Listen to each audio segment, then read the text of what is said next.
it's general admission, why do I have a row and a seat number? Yeah. Well, anyway, so just in case, I haven't been to a general admission If concert. I may, let me insert a little Ask Mike. Yeah. The reason a lot of places do that is they have a set number of people that are allowed to be in there. That makes sense. Yeah. So this is one of my things. I haven't been to a general admission concert in forever. I got there stupid early, like an hour and a half early, right when they were opening the doors, and I'm the only person sitting there. I'm the first person sitting Did they there. think you work there? Hey, bud, get the light. Get do you mind lights there. sweep it up around there, So I'm the first person sitting there waiting for this show to start, and I'm like, God, I'm a dork. Such a dork. But anyway, they told me, they said, yeah, this is your row and your seat number. That's an assigned seat. Oh. So wherever I ordered the ticket, they were wrong or whatever. So I'm sitting in my row in my seat, and I'm just la-di-da waiting. And lo and behold, who walks down the hallway but Mike Farris? Wow. And I'm like, oh. And I get up, and I'm trying to be cool because, you don't want to scare these celebrity types. I'm like, Mike. I said, hi. He goes, hey. I said, I've been a fan of you since the 90s, since the Cheetah Wheelies, and I've never seen you. And he said, well, how come you've never seen me? I said, you guys have never been where I was. And he says, well, where have you been? That's awesome. He said, where do you live? I'm like, well, I live in Cincinnati now. And he says, we've been to Cincinnati. He's calling you out on your bullshit. That's what he's doing. He says, do you even follow me? I said, yeah. He says, I won a Grammy, right? I was like, yeah, I did know that. Anyway, he's just laughing. And I said, can I get a picture? Sure. So I get a picture with him. And God, if he wasn't cool as hell. Yeah. So cool.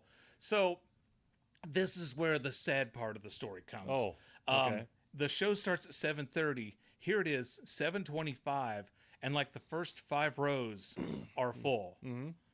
The remaining 25 behind them are empty, except for me, who's sitting where I'm supposed to sit. And I said, I think I'm gonna move up. Yeah. So I went and I asked the lady who worked there. I said, this thing starts in a few minutes, right? And she says, yeah, that's what it said. I said, so I can move up, and she goes, yeah, absolutely. And I said, okay. So I moved up, Mike, I'm row 4 now. Okay. I could have sat in row 1. Yeah. I could have got the very first row, but row 4 on the end was fine. Plenty of, you're right there. Yeah, right there. Yeah. And also I didn't want, these people who got there, they've been there a long time, and then I'm just getting in front of them. I don't want to be a dick. Yeah. So I'm sitting there and I'm watching it, and the show is amazing. Absolutely amazing. It's him and a guitar, and then he brings out a harmonica for a song, and he was singing so hard I thought his face was going to come off.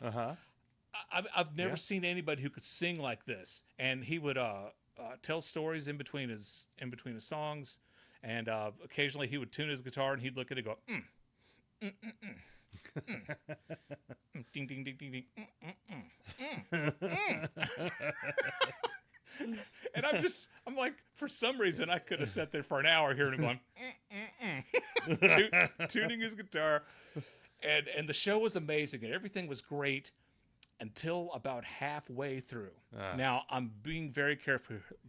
I'm being very careful here. I hope that the 2 guys who sat behind me aren't listening. Okay. They were nice guys. Okay. They were nice guys. They were talking to each other. All right. I don't think they realized how loud they were talking to each other. And that's a trigger for me. That bugs me. Yeah. I mean, now, granted, I could have moved anywhere. Yeah. But I had the perfect view of Mike Farris. Okay. And I'm like, I can tolerate them because they were talking a little bit. Okay. Not a lot, just a little bit. And then Mike is introducing this song. He said when he recorded this song, he recorded it with this beautiful African-American choir, and they're not here tonight, so I am using a non-African-American choir, you guys, to sing along with us.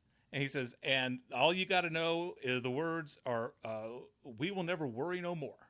Okay. Okay, so he starts into the song, and he cues us, And the crowd's like, we will never worry no more. We will never worry no more. Except for the guy behind me. We will never worry no more. We will never worry no more. Yeah, he was excited. He was I'm like, excited. we will never worry no more. And then Mike Farris says, he says, look at your person who came to the show with you, and just let them know that you're with them, and we'll never worry no more. Yeah. And look at your neighbor next to you, and give him that. And he taps me on the shoulder. I got you, brother. I'm like, good, but yeah, we will never worry no more. Yeah. Anyway, I bought his album, and Mike Farris. If you go to MikeFarrisMusic.com, and his last name is Farris, MikeFarrisMusic.com, you can order his album. You can see his tour dates. I cannot recommend highly enough listening to this guy's albums and going and seeing him live. He was amazing. Awesome. Yeah. Awesome. Yeah.